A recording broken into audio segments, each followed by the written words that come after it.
What up, guys? GangstaPranksta here, bringing you the weekly wrestling review for the end of August and beginning of September wrestling shows. If you're new to the show, this is where we talk everything about professional wrestling, from news, reviews to predictions. We talk about it all. So if you're a fan of professional wrestling, welcome to the show. That actually took me like 10 takes to get this right, so finally I got it right.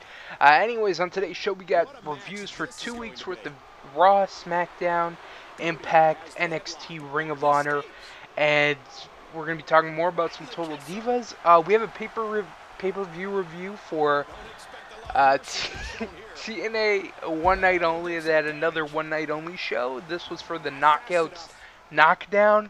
I can't wait to talk about this piece of shit that I watched for, oh my god, it was some of the worst. It was probably the worst pay-per-view I've ever seen in my life. So we'll be talking about that much later on in the show. So yeah, let's just jump into it because we got a lot of stuff. Last time I did this, I talked for over an hour, and I was like, holy shit, how did I talk for over an hour? So I thought that was crazy. Hopefully I don't talk for an hour again. So anyways, let's jump right into the reviews. I said that last time and we still talked for an hour, so I don't know. Alright, so first we got Raw.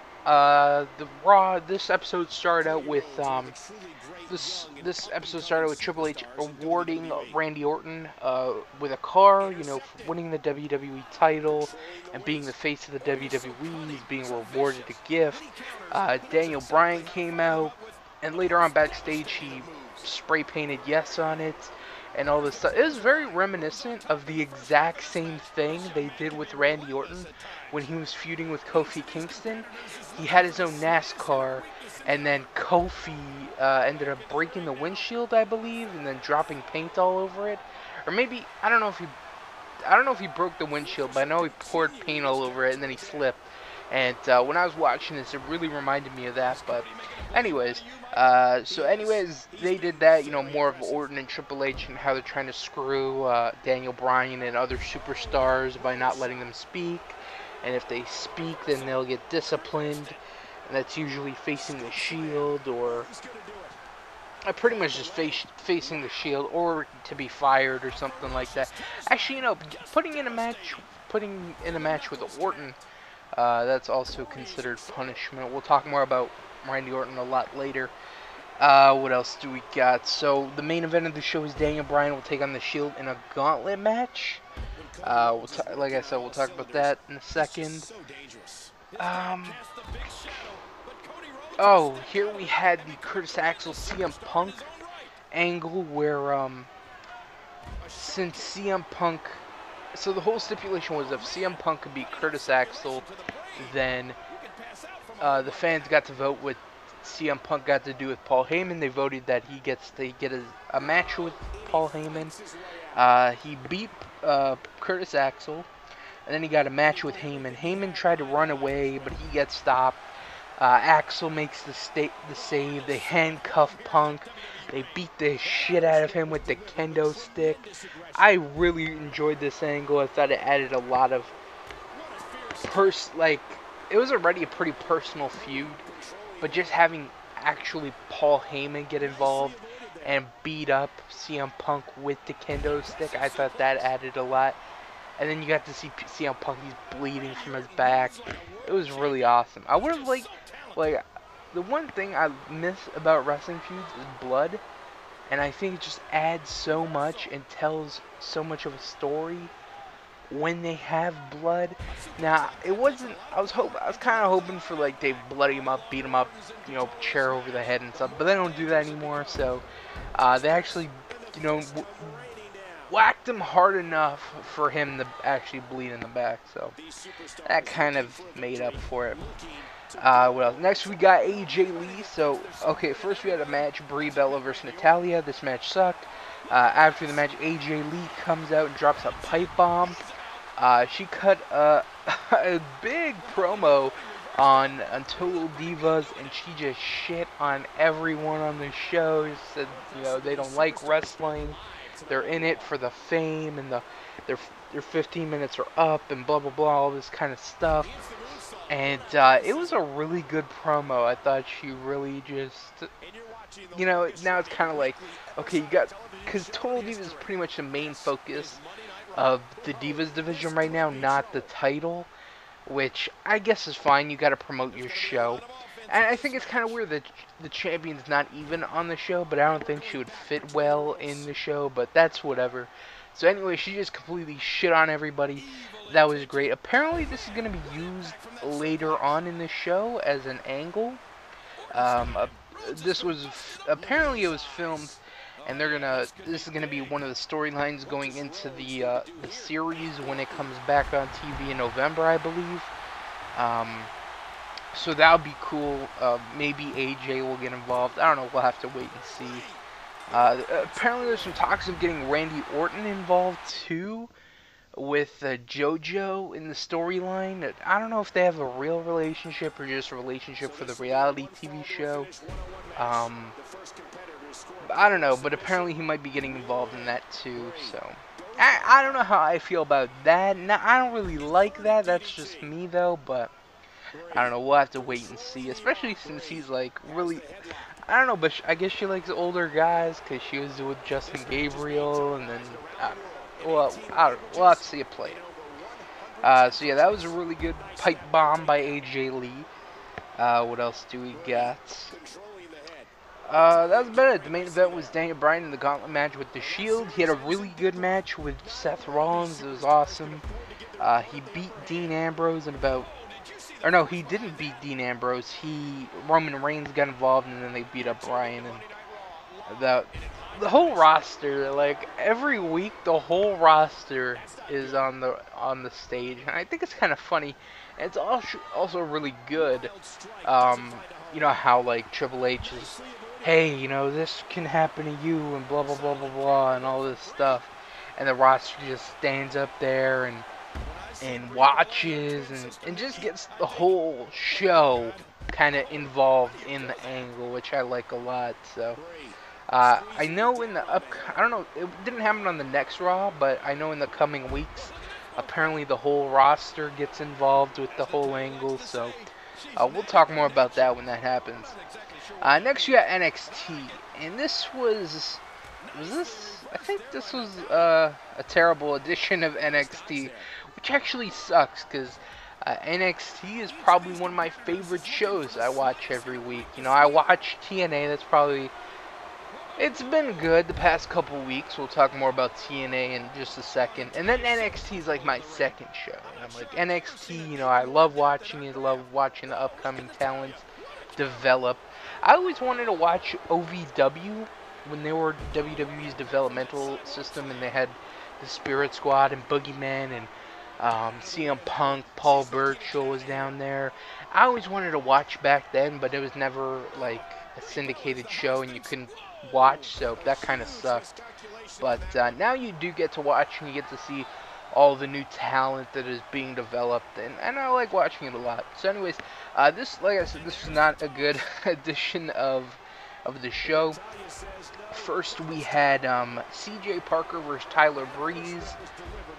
This was a blah match, and it had one of the worst endings I've ever seen in a wrestling match ever. So the finish came when Tyler Breeze hit CJ Parker in the head with his phone, and he didn't even hit him very well, like the shot missed, and then CJ Parker sold it like he got shot, and he just got hit with a phone, like it knocked him the fuck out. I don't know what the phone's made of, but it just looks so terrible. A roll-up would have been just as good for the finish. So that was that. What else do we got? Enzo Amore. I really like the team. I will talk about that in a second. So the whole match, Enzo Amore versus Scott Dawson. Okay match. Dawson wins after Alexander Rusev attacks Colin Cassidy and distracts Enzo. So first, I'm really liking the team of Enzo Amore and Colin Cassidy. You know, Enzo is just such an annoying little guy, and then he's got his big muscle, Colin Cassidy. And I can't wait to see when they debut on WWE. I think it's going to be good. I think these guys bring a lot to the table, whether it be a tag team or you have I don't really see Enzo being, you know, a singles wrestler and then Colin backing him up. But that could happen, but I see them more as a tag team. But I really like the combination of these two, Enzo Amore and Colin Cassidy. I think they work really well together. Second, I don't know what happened with Scott Dawson's other partner. I believe his name is Garrett Dillon.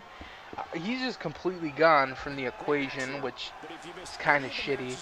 But apparently they're putting together this whole group with, oh shit, what's his name? Sylvester Lafort, Scott Dawson, and now they've added Alexander Rusev. Like I said, Alexander Rusev, he just came out of nowhere. Like last week, on the last weekly wrestling review, we talked about his match with Dolph Ziggler. That didn't really make sense since he was like a new talent or whatever. And usually when they have these WWE guys come down and face the developmental guys, it's supposed to be a big deal. And it wasn't really a big deal here. It was kind of random. But I guess Alexander Rusev's in for a pretty big push. Because, I like his style. You know, he's different. He's unorthodox. Kind of reminds me of a Umaga type of person, to where he doesn't say anything. You know, he comes out with the board and with his opponent's name, he breaks it. And I just really like that. So we'll just have to wait and see where that goes. And third, William Regal had a great line during this match about Sylvester Lafort, where he said he doesn't trust a man with sunglasses inside. I just thought that was pretty funny in this whole match. What else do we got? Next, we got Sami Zayn in the ring for an interview with Renee Young. Sami Zayn, probably the best thing on NXT every week. He gets the loudest ovation. The fans love him. He has good matches. I honestly can't wait to see him debut on the roster. But it makes me think, like, what are they going to do with him if he were to get to the main roster? Like, I can see him just getting shit on, like, just getting eaten up by guys like Ryback and just destroyed. But I don't know. We'll have to. I have my I've actually been very skeptical of, like, the whole Sami Zayn character as a whole, ever since he took his mask off from El Generico, and then it's like, oh shit, he took off his mask. How's this gonna work? Is it gonna be good? Blah blah blah blah blah. And he's proven that he's working his magic, and the fans still love him. But yeah, I'm really interested to see how he'll play out when he debuts on the main roster. So anyways, during his thing, he says, you know, he's going to move on after Antonio Cesaro, go after the NXT title.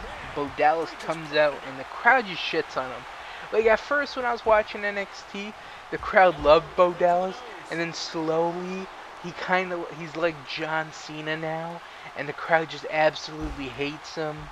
And even, like, now he's a heel, but, like, even when he was a face, the crowd just hated him, just absolutely shit on Bo Dallas every week.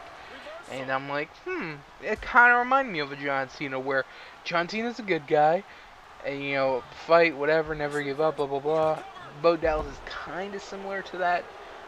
Now he's, you know, a heel, and, but the crowd just absolutely hates him. I don't know what it is, though. Anyways, so he says, he had a good line in here where Sami Zayn's like, the crowd is booing you, and they're like, no, they're bowing me.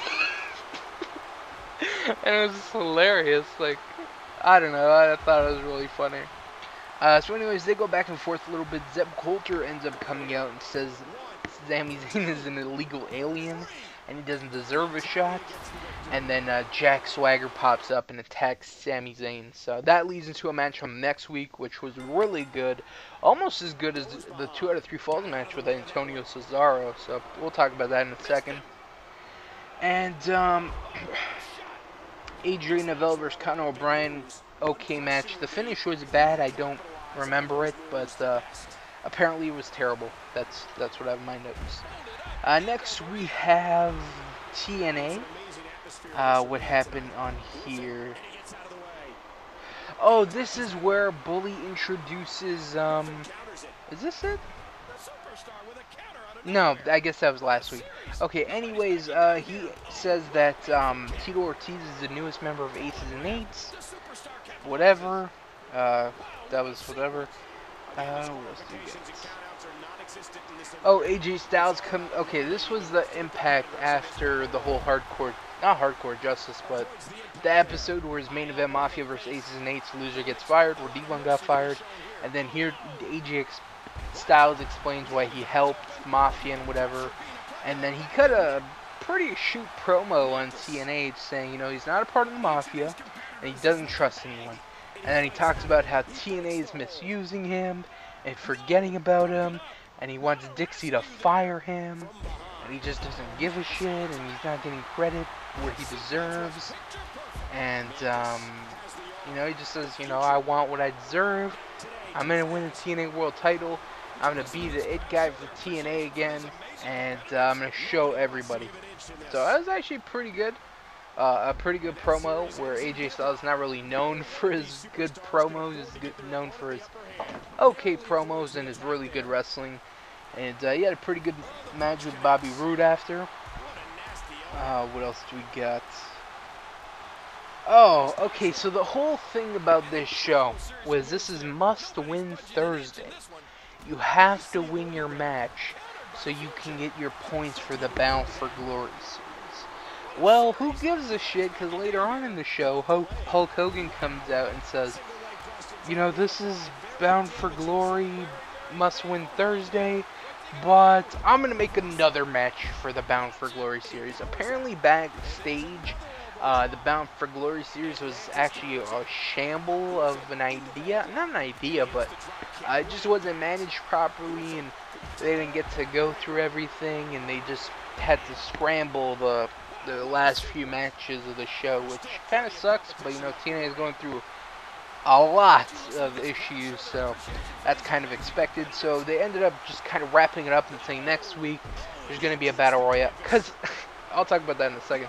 So anyways, they said next week there's going to be a Battle Royale with all the guys. Winner gets 20 points. So the whole thing was for, because at first it seemed like, okay, we're going to go with Magnus, blah, blah, blah. Magnus is going to face Bully Ray as Bound for Glory. At least that's what they made it seem to be, like he was just beating everybody. And they, you know, you have the Dixie Carter thing where he's like, Dixie Carter thinks that he's the future of the company and all this shit. And, so it made it seem like Magnus was going to be the guy Bound for Glory to face Bully Ray.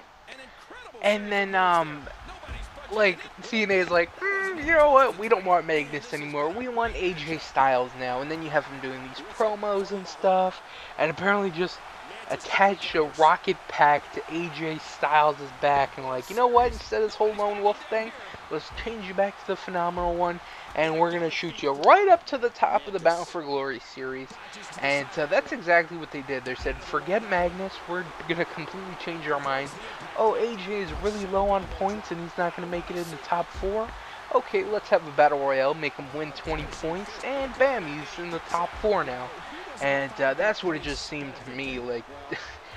They had Magnus, they soured on him, and then they're like, okay, let's go with AJ then. Fuck it. Well, make a match, 20 points, Battle Royale, boom, done. And it just seemed really stupid and shitty. And then, Hogan said that Bully Ray has to defend his title against Sting and a member of Aces and Eights. We'll talk more about that on the next issue, or edition of Impact. Next we got SmackDown. One thing I want to say about SmackDown is I really like the fact that they're trying to not make it the B show. Even though I'll talk more about why they completely shit on SmackDown in a second. So they've been trying to make SmackDown kind of as important on. I don't want to say as important. No, okay, as important as Raw. I was thinking like more important than Raw. SmackDown will never be more important than Raw. They're trying to make it as important to Raw. Like, holy shit, you better not miss SmackDown because you might miss this and this and this. Even though you get to see a recap on Raw 20 times because it's a 3-hour show and they got a lot of time to kill. But SmackDown's actually been pretty decent as of late. And I've actually been enjoying watching it. It hasn't been a whole, oh my god, I gotta watch the Raw 2 hours, you know. I don't even consider SmackDown.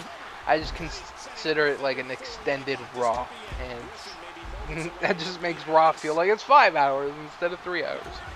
So, anyways, not much to say on this SmackDown. I just said, you know, there's all this important stuff, and they're making it seem as important, but you know, there's not that important stuff on here. Just some good wrestling. One thing I do want to talk about is the whole RVD Del Rio feud. I don't get the feud because they're trying to push Del Rio as a face because he's like, I'm doing it for all the Latinos, and all the Latinos, they need a person like me who they can look up to and is successful and blah blah blah. So he's like trying to be a face, and the crowd cheers him, but he's facing RVD and the crowd loves him. So I don't really get this fucking feud, but whatever. So that's that.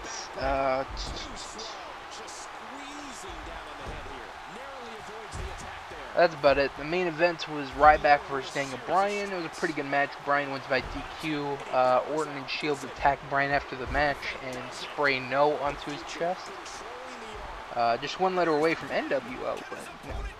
That's what it kind of reminded me of, especially with the black paint. Next we got Ring of Honor. Nothing big on this Ring of Honor. This was the start of the tournament for the world title. The main event was Jay Lethal versus Sanjay Dutt. They had a good match. Lethal ended up winning. But other than that, the show was just, it was decent, but nothing really big to talk about. What else we got? Next we got Raw again. This is the second week. I think this is, hold on, this would be Raw for August 26th. So anyways, it starts up the show with Triple H and Randy Orton. Like, oh, there's one thing I can guarantee. Every show is going to start out with Triple H and Randy Orton. Not that it's a bad thing. I do not like seeing I like Triple H, but I hate seeing him all the time. You know what I'm saying? Like, the reason I hated Raw so much in 2002 and 2003 is because Triple H ran the show. He was fucking everywhere, beating everybody, like, just absolutely annoying to watch. And it kind of seems like that again here. I mean, he's not doing that. He does bury people like he used to, like, on the SmackDown we're going to talk about after a bunch of shows. Was it the SmackDown or was it here? No, it was the SmackDown. Where he put an open forum and people can come and say things, and if you want to ask him a question, you can ask him a question. And he just shits on everybody, and it's just like, that's not necessary. Like, this is the future of your company here, and you're just shitting on guys. And I just thought that was very Triple H. But anyways, he did have a good line, and it did shit all over Daniel Bryan. But he's like, you know, Bryan, you'll never be WWE champion, but, you know, I can bring in the Cruiserweight Championship for you, or even the European title, and you can fight for that. And I thought, God, just bring it back anyways. Bring back the Cruiserweight division. God, your company needs it. But, yeah, that was whatever. And then the whole Big Show thing, Big Show getting involved, and he's just this very conflicted giant, because if he does anything, then he's going to get fired, and he's crying every episode, and very conflicted, but I don't know how I feel about that. I'm just seeing the big giant cry every time. I don't know. It's kind of weird. But anyways, the main event was Big Show and Daniel Bryan. What else did we get? Oh, this was the show where Cody Rhodes got fired. So he had a good match with Randy Orton. And if Cody lost, then he got fired. It was a good match. Orton won, but Cody lost, so he ended up getting fired by Triple H. That's about it. The main event, Daniel Bryan vs. Big Show, is pretty good. No one won after Big Show leaves. And Triple H makes him knock out Daniel Bryan. He ends up doing it, but he cries the whole time. So it's kind of whatever. Next we got NXT again. This episode, the main event, I just want to talk about the main event. The main event was Jack Swagger versus Sami Zayn. This was a really good match. Sami Zayn continuing to show why he's the best. This whole show, the crowd didn't care about anyone. You had Corey Graves, didn't care. You had Mason Ryan, didn't care. Sami Zayn comes up, woo! ole, ole, ole, ole, Sammy, Sammy. The crowd just goes crazy for Sami Zayn. They love him there. And he had a really good match with Jack Swagger. Like I said earlier, I don't want to say it's better than the 2 out of 3 falls match, but it was just as good. Like, it was a really good match. I really enjoyed it. So, that was that. Next we got Impact again. This was the Impact. This was the Bound for Glory Series Battle Royale. Winner gets 20 points. Before we get to that, was this? Okay, this was the episode. So it starts out with Bully Ray. He puts all the aces and eights in matches. Nux, he has a match against Chris Sabin. I don't know why they call him Nux. Like, is it really hard to call him Knox? Like, why do you have to have the U instead of the O? I don't fucking get it. Anyways, Nux wins by DQ after Sabin uses the hammer on him. They had the 20-man, or the 20-point Battle Royale. AJ won. They were like, oh shit, AJ, he doesn't have fucking top 4, you know, we may need to make him win points, so put him in this thing. Stupid TNA booking. Next, probably the thing that aggravated me the most was Aces and Eights. Garrett Bischoff and Wes Briscoe taking on Gunner and James Storm. Pretty good match, Aces win. But finally, after 5 months, they finally get the Aces and Eights involved in the tag team match. But it's too late, like, the Aces and Eights is coming to a close. I know Mr. Anderson, he's done with TNA.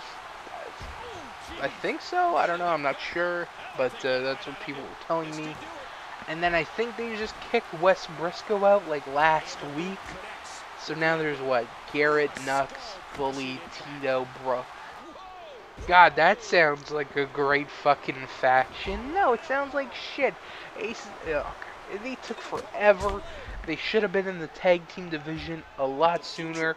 The whole group was about taking over TNA. What better than to take over TNA than by winning all the fucking titles? I don't know. But obviously the people that work there have a better understanding. Apparently. Oh, what else? Roode, Aries, Magnus, and AJ Styles are all the final 4 for the Bound for Glory series. So next week it's going to be AJ Styles versus Austin Aries. And Magnus versus Bobby Roode. I'm really excited for AJ and Magnus. Or AJ, not AJ and Magnus. AJ and Aries too. Hopefully they won't fuck up the finish this time. What else? And the main event was Bully Ray versus Sting in a no DQ match. Because, you know, not only is it bad for Sting to wrestle with a shirt on, but now he has to fucking wrestle in a no DQ because he can't wrestle a regular match. Whatever. It was pretty good. Bully Ray ended up tearing the whole fucking ring apart. Just like, I think it was just like their Slammiversary match actually, because it looked really similar, and I believe that was the same thing.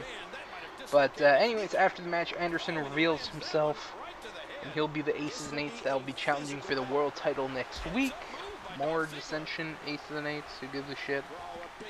Next you got SmackDown. This was a SmackDown where it started with Triple H and he had the WWE stars ask him stuff. And he just shit on some of them, like RVD.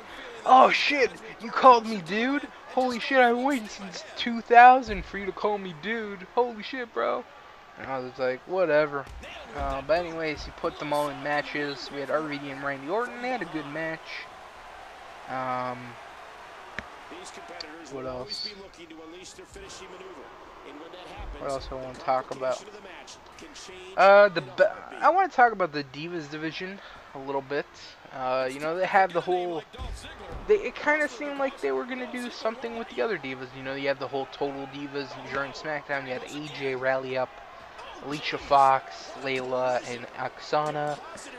And it seemed like she was kind of, you know, you have the Total Divas faction, you have AJ and her new Divas, and then they go head to head. Maybe it's Survivor Series. We'll have to wait and see. But that could be something really good.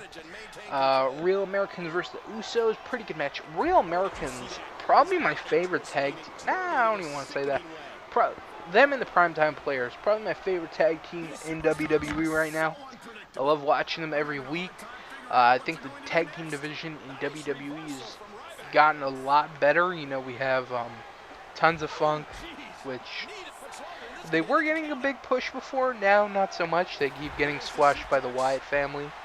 But we have the primetime players, the Usos, the Real Americans. What was the other team? Primetime players, Usos, Real Americans, 3MB. I just wish they pushed them more as a fucking tag team and not like a jobber team, but that's whatever. And, what was the other team? They have the Shield, but the Shield's not really in the tag team division mix. They're kind of, I don't know, they're just kind of, they're too busy with the whole Triple H, Randy Orton thing. So, that kind of sucks. So yeah, that's that. Next, we got Ring of Honor. What do we have in Ring of Honor? We had a TV title match, Matt Taven versus Bryan Fury. That was pretty good. Oh, we had a Michael Elgin promo. That was alright. Kevin Steen came out. His part was really good. Mike Bennett came out. He was pretty good as well. And then Tommaso Ciampa came out. He just pie-faced everybody. It said, I'm going to be the new Ring of Honor World Champion, and he left. I thought that was pretty cool. Next, we got ACH versus Carl Anderson. Pretty good match. Anderson wins. I really enjoyed this. I just really like watching ACH. Really entertaining guy. And the main event was Adam Cole versus Mark Briscoe. Good match. Cole wins. I guess the Briscoes are back in Ring of Honor. I'm not sure. At least Mark is. I don't know too much about Jay. I believe he had a shoulder injury, so we'll just have to wait and see about that. So yeah, that was Ring of Honor. Next, where do I start with this one? Next, we got the TNA One Night Only Knockouts Knockdown. And have these one night only pay-per-views have been fucking awful. What was the last one? I don't even remember. Was it tag teams? I don't know if it was tag teams, but I remember Bad Influence. I don't even remember what the last show was, but it sucked. They've all been shit. And this was no different. This was shit as well. And this was an all-female show. Jesus Christ, this was terrible. So, a couple things I want to talk about. Actually, what was the... Okay, the last one was the reunion show. And, of course, Bad Influence was great, but I wish Bad Influence could have been on this show. So they could have made it great. Like, God, I love Bad Influence. But anyways, this was the Knockouts Knockdown. This was fucking terrible, like I just said. This is awful. First, okay, the whole thing with the Knockouts Knockdown is to celebrate the history of the Knockouts and all the Knockouts that have come and laid their mark in the division and have had a huge impact. No, you don't do that. You have first, okay, how do I break this down? There's just so much I want to talk about. Okay, first there were so many knockouts missing. Like, I would have loved to seen Awesome Kong, Angelina Love, Tracy Brooks, who else? Rosita and Sarita. People that have been a factor in your Knockouts division. Here you had people that have never been in the company. Well, they kind of built it as like, okay, we're going to bring in some of the best women in the world. Not in the world, in the United States. And they're going to come here and they're going to wrestle or knockouts and blah, blah, blah, blah, blah. And I'm like, alright, that's fine. I would have liked to see, the names I just mentioned, but that didn't happen. But, so you bring in all these women for your fucking pay-per-view? Your division sucks right now. Why aren't you picking up some of these women that were on the show? One person I want to talk about a lot is Ivelisse. I don't even know how to pronounce her name, but she was on Gut Check with Lady Tapa, and I just thought, like, okay, they picked Lady Tapa because she has a unique look and whatever. She was absolutely terrible on this pay-per-view, while Ivelisse, she was great. She had a match with Lady Tapa. It was pretty much their Gut Check match all over again, but she was great in the match. Lady Tapa, not so much. She should just stick to training. But you bring in all these women. You bring in Elisa Flash. You bring in Ivelisse. You bring in Mia Yim. You bring in all these girls, but you don't sign any of them. Your Knockouts division is literally... Oh, now that Mickie James is gone, and Tara's gone.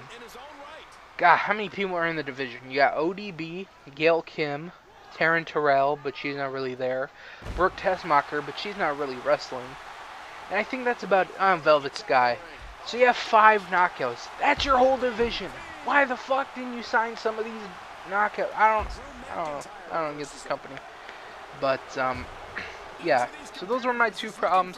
1, you didn't really have a lot of the stars from the past, and 2, they should sign a lot of these women, even if they're not very good. Just sign them. Like, just fill up your Divas or Knockouts division, because it sucks.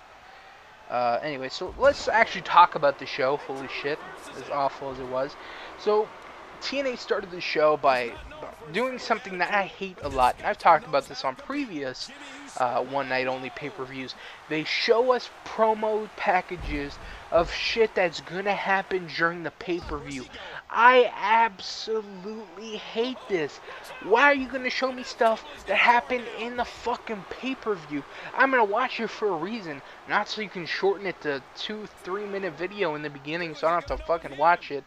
I'm like, it's just so dumb. You have so much video of shit. Oh, and Roxy Laveau is another one of Divas or Knockouts that should have been came back. But anyways, so you have all these fucking video packages of matches from your Knockouts in the past, and that you could show, and you could be, oh, look at Gail Kim, oh, look at Mickie James, look at Velvet, look at ODB, look at all these women that have built this division. No, you show me shit that I'm gonna see for the next 3 hours.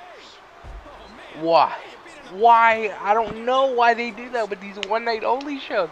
It's so fucking stupid. It's such a terrible way to start this show. Like, absolutely. Show me shit that I'm gonna see.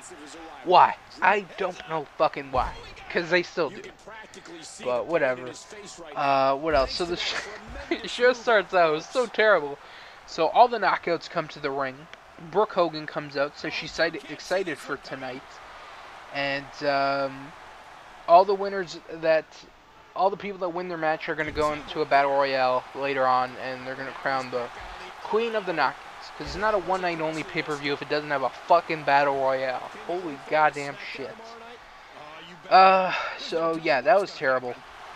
First match, we had Gail Kim versus Elisa Flash. Elisa Flash, formerly known as, I don't fucking know her name, but she was Rasha Saeed, I believe. I don't know. She was with Awesome Kong when Awesome Kong was in TNA. That little girl in the not the turban, but she had the whole face mask and you couldn't see her face. That was her, and this was her when she didn't have all that shit on. And she's actually a good wrestler. She's a good female wrestler. TNA should sign her, but I don't know why. She had a good match with Gail Kim, probably one of the best things on the show. There's only 2 good matches. Everything else was okay to absolutely terrible, and we'll talk about those in a second. So Gail Kim versus Elisa Flash. God, Elisa, I don't know, just saying that name is just really weird. So Elisa Flash versus Gail Kim, pretty good match. Gail wins. So that was the highlight of the show. Not many, but there was one. There's actually 2, like I said, but that was one. Next we got Lady Tapa versus Ivelisse. The gut check rematch. Ivelisse they pretty much showed the whole package, the promo packages that they showed for gut check. They pretty much just re-aired them and used that to build up the match, which I guess is whatever because you're building it up as a rematch. But I don't know. Ivelisse, she's hot. She's pretty good in the ring. I don't know why they don't sign her. Like, honestly, she is a smoking hot babe. That's what the TNA Knockouts was based around. Good-looking women that can have good matches. Plus, she does all this MMA shit, which TNA apparently has a boner for right now. So, you know, it'd work out in the end. Why did they don't sign her? I have no fucking idea. She must have angered someone really fucking bad. Because she should be, if I was in control of the company, she would be one of the first people that I signed to that company. I believe. Like, I just think she's that good and has potential to be great. But whatever, she had a blah match with Lady Tapa. Lady Tapa was just absolutely horrible. She was absolutely horrible in the Knockouts Battle Royale. Holy shit. She ruined the whole Battle Royale. She was terrible. Like, absolutely terrible in the fucking Battle Royale. But that's future knockout, ladies and gentlemen. Whatever. So anyways, throughout the night, TNA showed off all these big moments in the Knockouts division. Stuff like, okay, so all these promo packages were to show off important moments in the Knockouts division, and these are the moments that define the Knockouts division. So let me just go through some of the moments that are defined as the Knockouts division. So first we had Tara introducing Jesse Goddard as her boyfriend. Apparently that was such a fucking highlight in the Knockouts division that it had to be included. What else do we got? Gail Kim versus Roxy Laveau. That was kind of a random match. They pretty much made no mention of Awesome Kong or the Beautiful People. I don't know why those were the two biggest things in your Knockouts division and you're not going to mention them at all. Okay, whatever, you know. You like ignoring the past, but you have the past all in your company, i.e. Hogan, Sting, or whatever. But, okay, so they showed Gail Kim, Roxy Laveau. That was very random. They showed Gail Kim versus Miss Tessmacher. I don't remember what pay-per-view that was from. They showed the ODB Eric Young wedding. This is a highlight for the Knockouts division. And not only did they show the wedding, they showed the whole wedding, which was like 10-12 minutes. They killed so much time in this pay-per-view with promo packages. It was unfucking real. I pay for a pay-per-view. I didn't pay to watch this shit.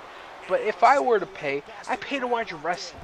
I pay to watch wrestling, pretty much. Like, good wrestling. That's why I order pay-per-views.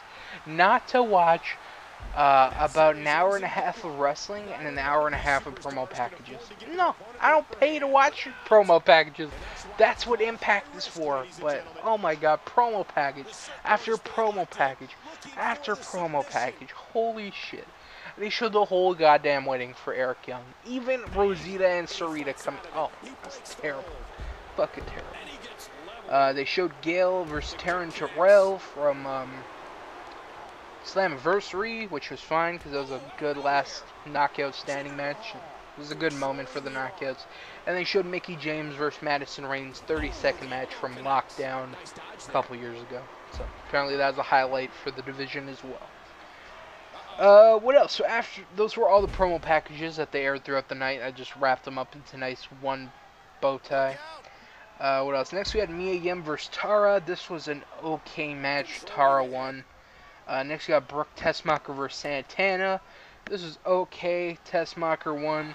Next we got ODB versus Trinity. Trinity used to be one of the pioneers of the Knockouts division way back then. She was with TNA from 2002 to 2004, I believe. She did some good stuff when she was there early on, but she was terrible in this match. She was absolutely terrible. This match sucked. Probably the worst thing on the show, aside from Lady Tapa. Yeah, so that was pretty bad. Next we got Taryn Terrell versus Jackie Moore. This is a little bit better than most of the matches that happened, but Jackie won. Next we got Hannah Blossom versus Sojourner Bolts versus Taylor Hendricks.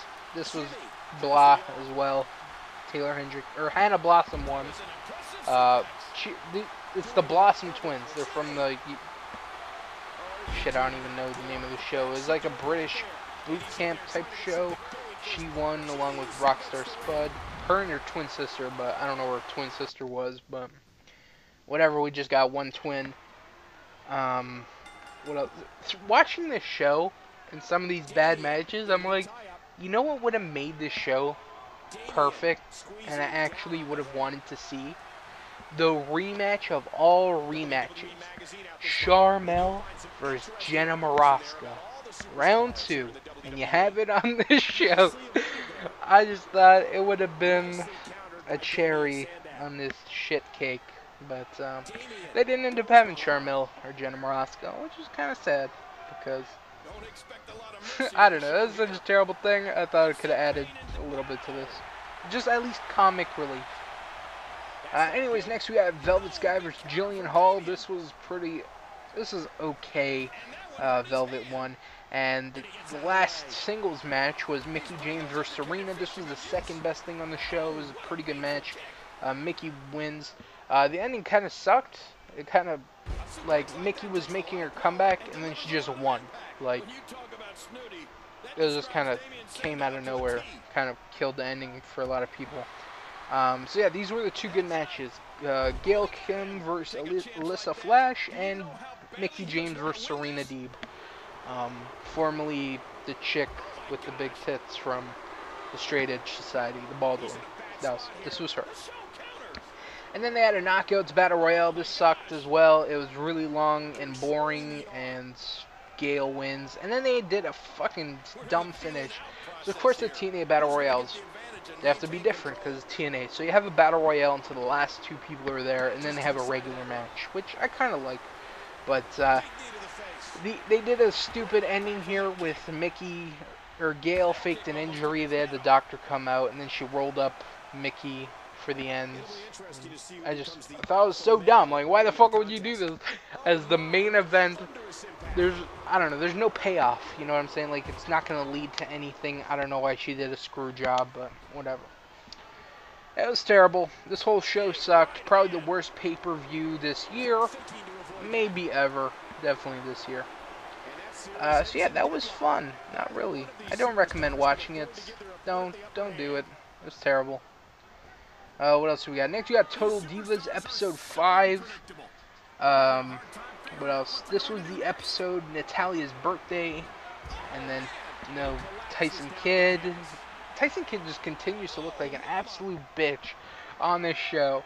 You know, last week he looked like a bitch because he didn't want to have sex with Natty. Here he looked like a bitch because his whole mom thing and his family, and then Natalya had issues with his family, and she just wanted a dinner with him and her, and like, I kind of saw from his perspective more, because it's like, you are on the road for so many days, like, you should spend it with family as much as you can. But what she wanted a personal wedding, or not a wedding, a dinner for her birthday, so that was whatever.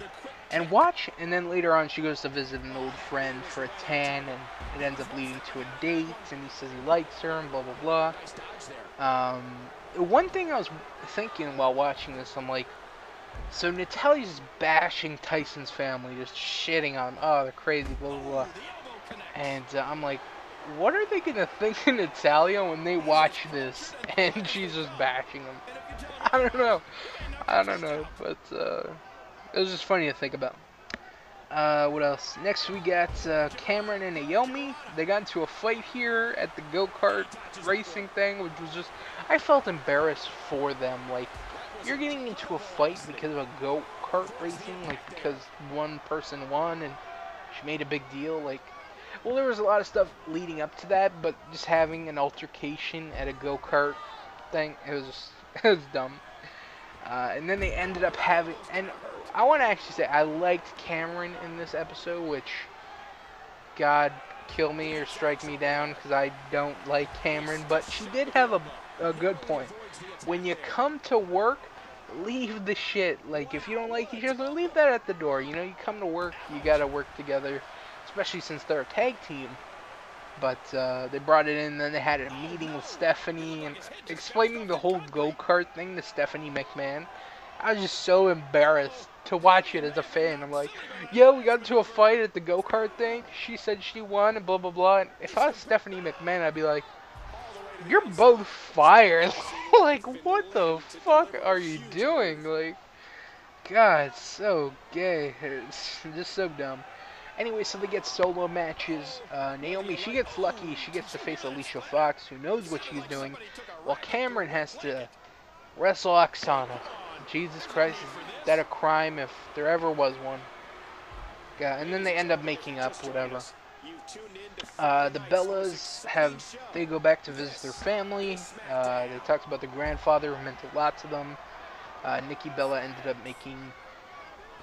she confronted her dad, because she had abandonment issues with her dad. Her dad wasn't there for her. He was a drug addict or whatever. And they finally confronted each other. So, that was that. Next episode, episode 6, was the whole Las Vegas episode where JoJo and Justin Gabriel develop a relationship until she finds him with another chick. John Cena continues to be awesome. There was a line, so Natalya tells Nikki Bella, she's like, yeah, I've only been with Tyson Kidd, he's the only guy I've ever been with. And Nikki Bella's like, what? You're crazy, man. And then she tells Cena, and then Cena's like, so you're saying you've been with a lot of dudes? And she's like, oh, stop! And he's like, oh, God, I hope it's between 1 and 1,000. And he's awesome. Every time he's on the show, he's amazing. What else do we got? Oh, apparently that guy that Natalya went to dinner with sent her a dick pic? I didn't know older guys did that. I thought that was... I'd be disgusted if I got a dick pic and I was a chick. I would be disgusted. I would. But apparently that's still cool. I would never fucking do that though. What else? Brie mode. This was the Brie mode episode where she gets absolutely blitz drunk. It was crazy. What else? Nikki Bella keeping her vibrator in the bed, and Nikki found it. And you know, whenever she needs an inner thigh massage, she whips out her little, what would she call it, purple people eater, I think. It's, yeah. I went, like, as I was watching this, I was like, what the fuck is the WWE thinking? Like, what the fuck? This isn't really PG. You'll have vibrators, but you won't have blood? What? I don't fucking know. And Cameron's boyfriend Vinny was so obnoxious this episode. I think I hate him more now. I don't know. I didn't know it was possible, but I hate him more now. So yeah, that was the total Diva episodes. I believe on the next weekly wrestling review will be the season finale or mid-season finale where Natalya gets married. And yeah, we'll talk about those 2 episodes on the next thing. Next, we got some wrestling news real quickly. Just a couple things I want to talk about. First, Ted DiBiase has officially left the WWE. He is no longer a part of it. He decided to just quit or ask for his release. I'm not sure.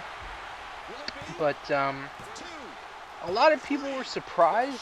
I wasn't at all. I'm like, this guy hasn't been used at all. Like, he hasn't appeared on TV. Like, at least Kurt Hawkins has kind of appears on TV from time to time.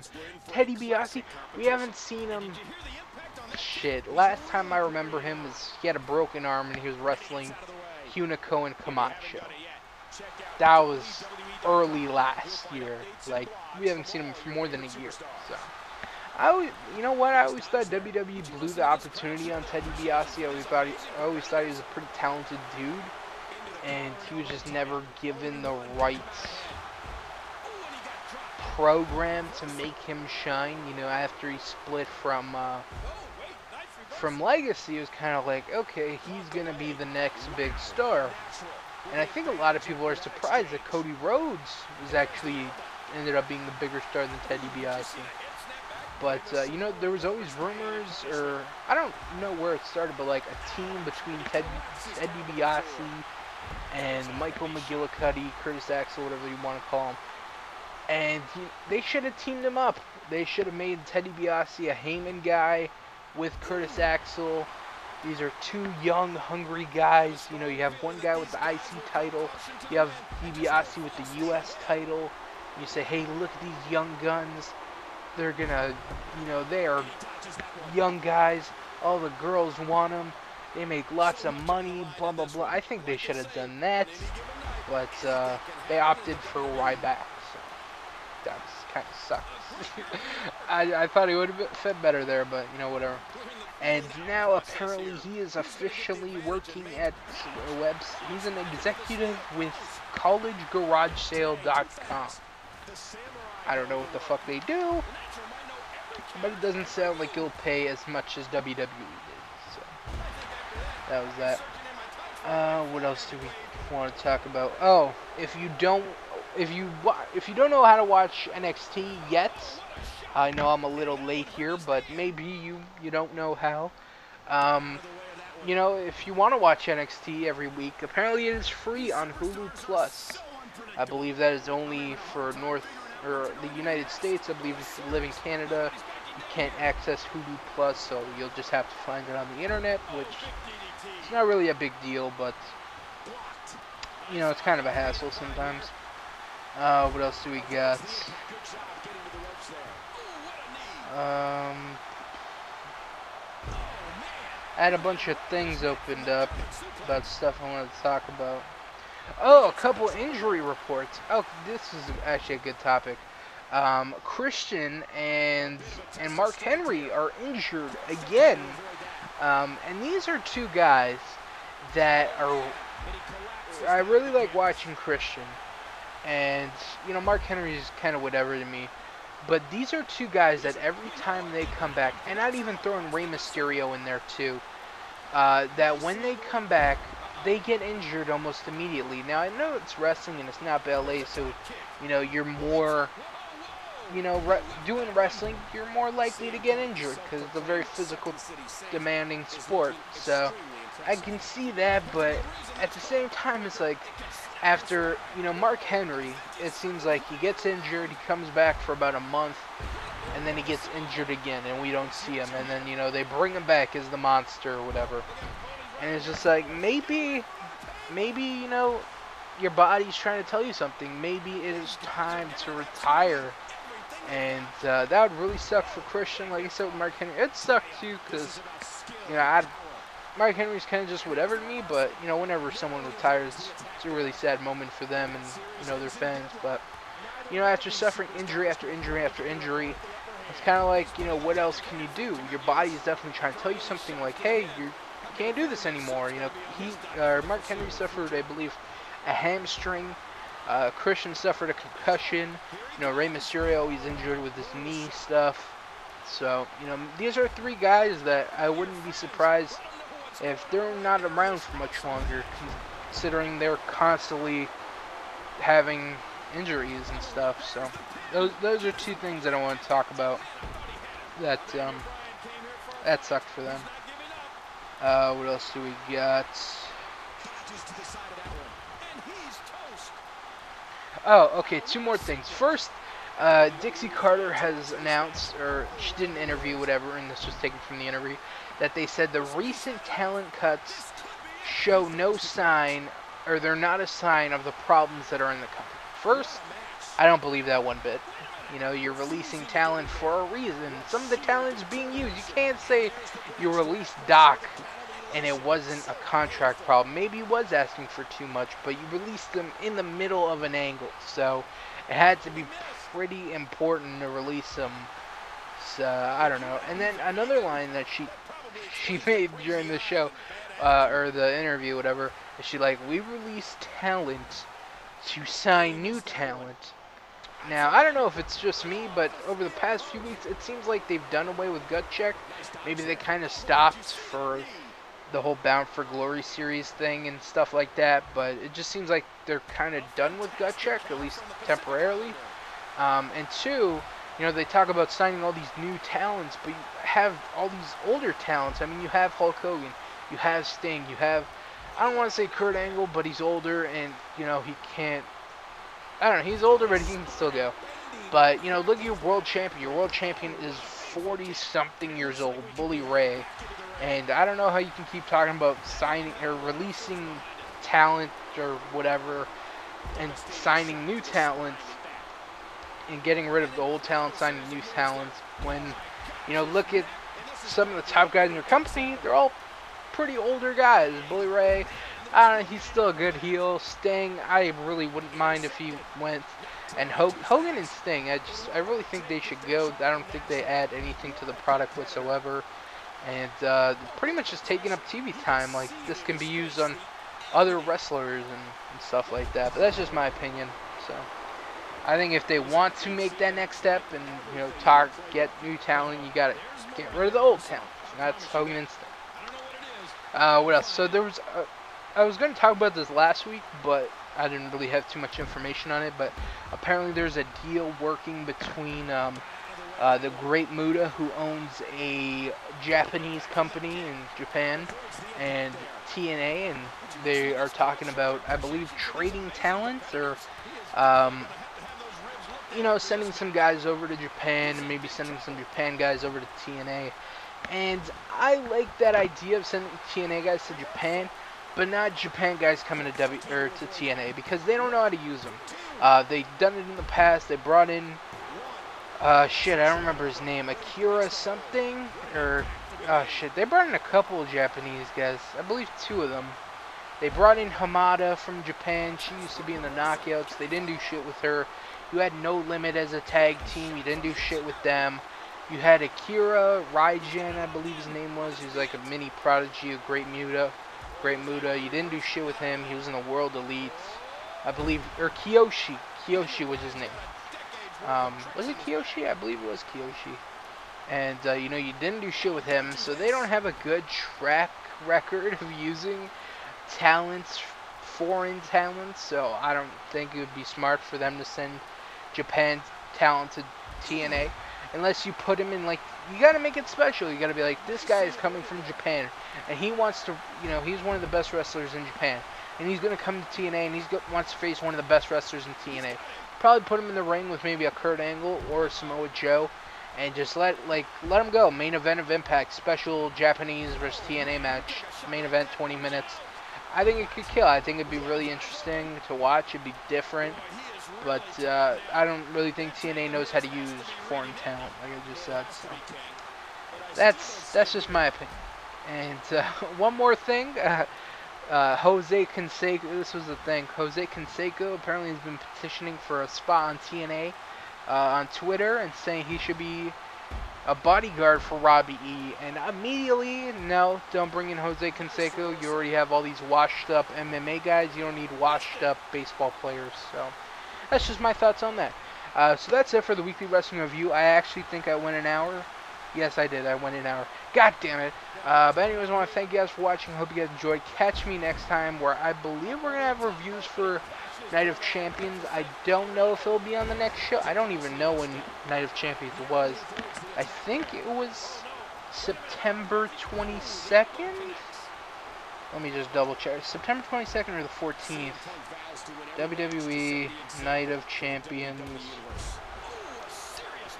Alright, I don't know, whatever. It might be on the next show. We'll see. I don't believe so. Let me just double check right now. I believe we are going to have a review. Yeah, we are. We're going to have a review for Night of Champions next week, and I believe there's also a Ring of Honor pay-per-view as well, so that should be fun.